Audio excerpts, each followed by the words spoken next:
A year after Hurricane Maria made landfall in Puerto Rico, we will look at recovery efforts since the storm battered the island and what can be done to prevent another tragedy.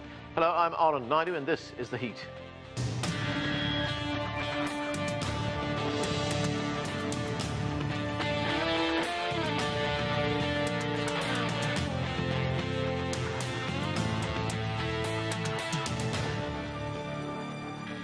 During the past year, Puerto Ricans have struggled to recover from the strongest hurricane to rock their territory in almost a century. The physical and environmental damage to the island was compounded by political controversy. Disillusioned by politics, government bureaucracy, and mismanagement, Puerto Ricans learned to rely on each other to rebuild and survive. CGTN's Nitza Soledad Perez reports from Puerto Rico. Carmen Núñez considers herself one of the lucky ones. At age 75, she suffers from stage 4 chronic kidney disease. For 5 months after Hurricane Maria left her town without power, her son Javier stepped up and performed all the critical work involved to deliver her dialysis treatments manually. Her dialysis machine useless without electricity.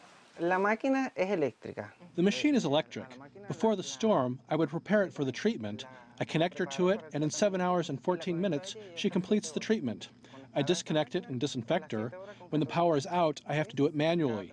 The procedure needs to be done every 3 hours. So what I do once a day with electricity, I have to repeat 4 times without it. The community stepped in to help too. Lines for food, gas, and ATM machines could be hours long during Hurricane Maria's aftermath. How did you manage your mom's health challenges without power?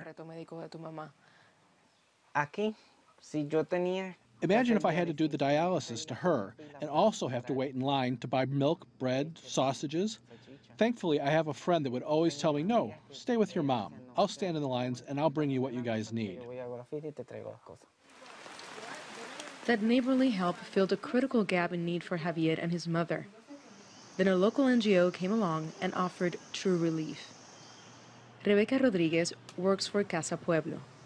She heard of their need and helped deliver a solar system package to power Carmen's home dialysis machine. We wanted them to be safe, so when the power went out, they could continue doing their dialysis without having to worry about switching to manual. It's a very dangerous and a tedious process to go from electric to manual. Across several towns, we kept hearing variations of the same story.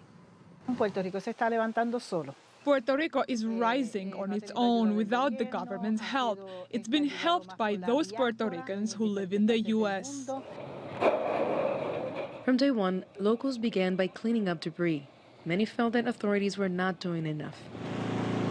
The Puerto Rican diaspora then stepped in, sending supplies and money to help families and fund local organizations.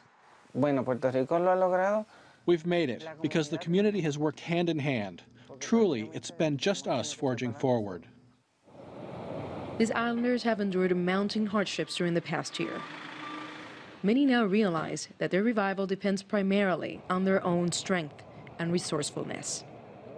We know there were other patients who were not as fortunate as Carmen and didn't make it. The total collapse of the electrical grid, the loss of communications, and blocked roads made it nearly impossible for many elderly living in the rural areas to have access to medical care. Even now, some NGOs continue identifying vulnerable patients. And while the electrical grid has been restored since August, it remains very unstable. Nitza, Soledad, Perez, CGTN, San Juan, Puerto Rico.